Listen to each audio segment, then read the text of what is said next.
Jadi orang itu kalau ngaji itu harus khatam. Jangan semuanya kena pertanyaan. Dan kalau semuanya kena pertanyaan nanti repot. Kalau Nabi Muhammad ditanya waman Nabi juga. Nabimu siapa? Lu kan terus jadi aneh. Jadi makanya ngendikane Sayyid Muhammad semua ulama lah. Enggak ada am kecuali ditaksis. Kecuali sifatnya Allah. Misalnya bikulli syai'in alim ya benar-benar bikulli syai'in. Tapi kalau am semuanya pasti ada taksis. Meskipun dalam muhawarah muhadasah biasa. Misalnya contoh gampang, istri kamu baru seneng kamu, mas nak pengen apa-apa itu lapor aku, gak apa-apa mas, mesti aku seneng sama lapor. Iku di aku pengen wayo. Wah langsung jadi apa wae. Mesti apa wae maksudnya kecuali itu gitu. Padahal kalau ngomong mas sampean ingin apa saja tak dukung. Terus sampean bilang pengen iku wayo. Kira-kira disetujui apa enggak? Sama seperti kita kalau punya teman akrab, wes nang omahku gak apa-apa, anggap aja omahmu dewe. Terus mlebu-mlebu kamar.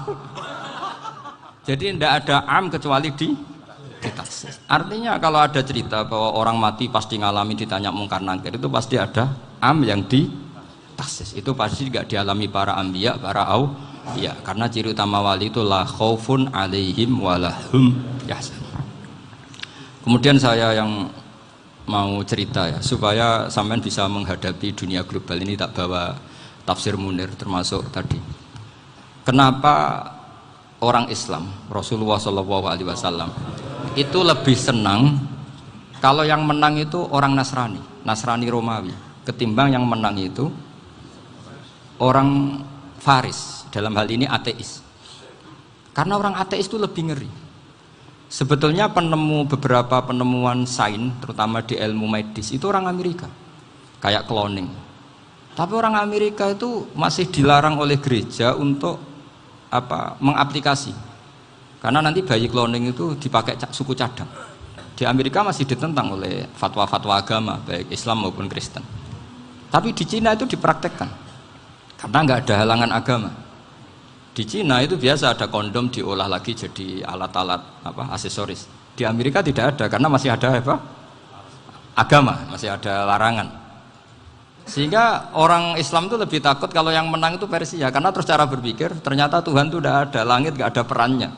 Jadi ketika yang menang Nasrani masih berpikir itu pertolongan Tuhan, meskipun mungkin cara mengatakan Tuhan beda dengan kita.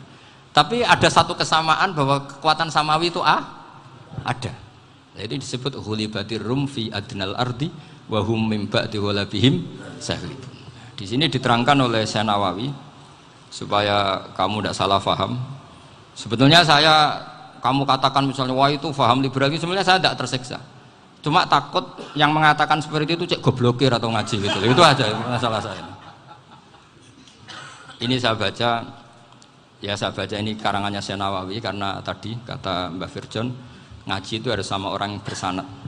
Saya ini kalah sama beliau itu berkali-kali. Secara nasab saya harus manggil mbah. Secara silsilah ilmu saya juga kalah lagi. Saya sering disewani sama cucu-cucu Syekhona Khalil. Kiai Siddiq itu termasuk murid dekat beliau Syekhona Khalil. Kalau itu berarti kan Gus Firjon, Ahmad, terus Mbah Siddiq. Mbah Siddiq ngaji Syekhona Khalil. Syekhona Khalil itu pernah ngaji langsung sama Sayyid Zaini Tahlan. Berarti beliau dari Sayyid Zaini Tahlan itu baru generasi kelima.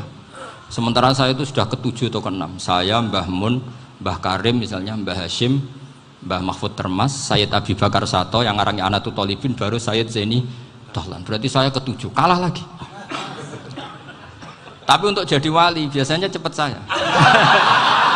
Karena syaratnya jadi mbah itu ngalah demi putu. Jadi kalau beliau ngotot, saya dulu Gusti, saya mbahnya. Wah itu mbah yang nggak baik. Pasti jatahnya dikasihkan apa? Cucunya dulu. Makanya Abdul Muthalib itu orang yang dapat wangsit, tapi yang jadi nabi itu cucunya. Jadi dalil saya banyak. Sebenarnya Abdul Muthalib itu sudah sering dapat wangsit. Karena saya bahasakan wahyu, nabi yang protes, enggak nabi kok dapat wahyu. Tapi sebetulnya Abdul Muthalib itu masyhur. Kalimat-kalimatnya menunjukkan bahwa beliau itu sudah dapat wahyu kalau nanti cucunya itu jadi apa?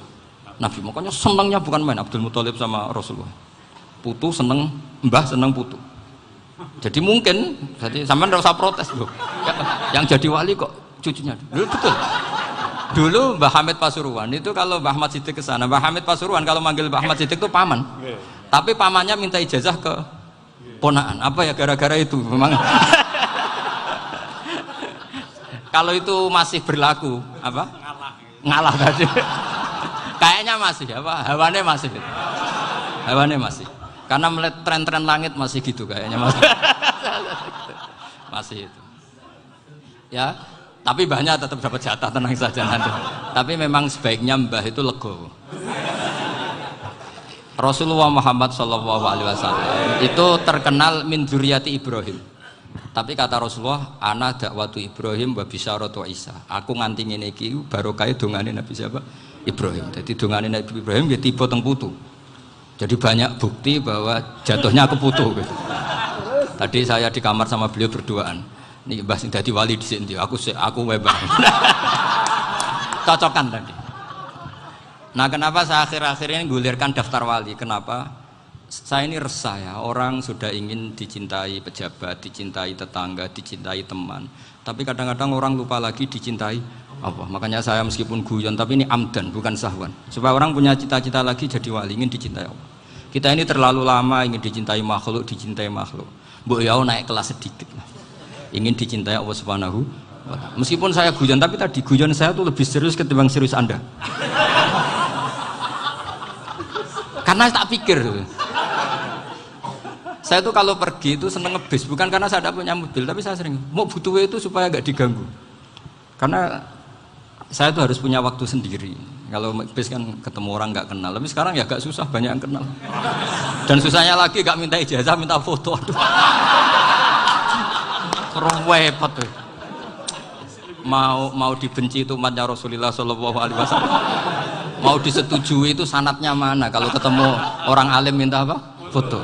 Itu nggak ada sanatnya.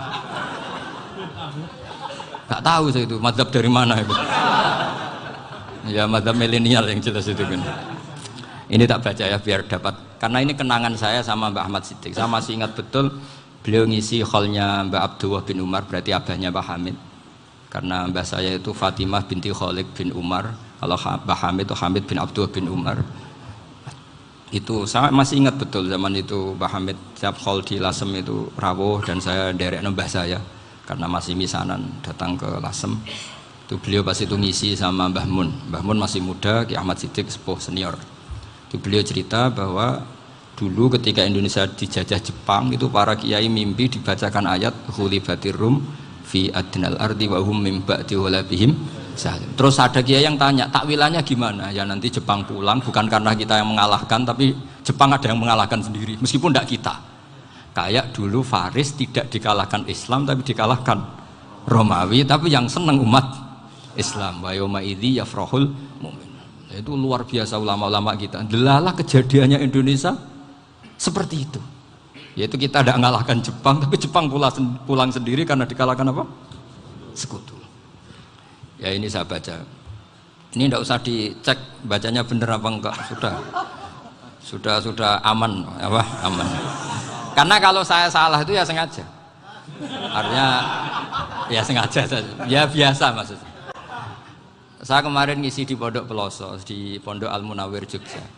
Salah itu ada dua, ada salah memang benar-benar salah, itu nggak apa-apa bisa dimakfu, karena mesti sangke wong goblok salah yang terus itu. Ada salah bawaan ilmu, itu repot tuh dan ini.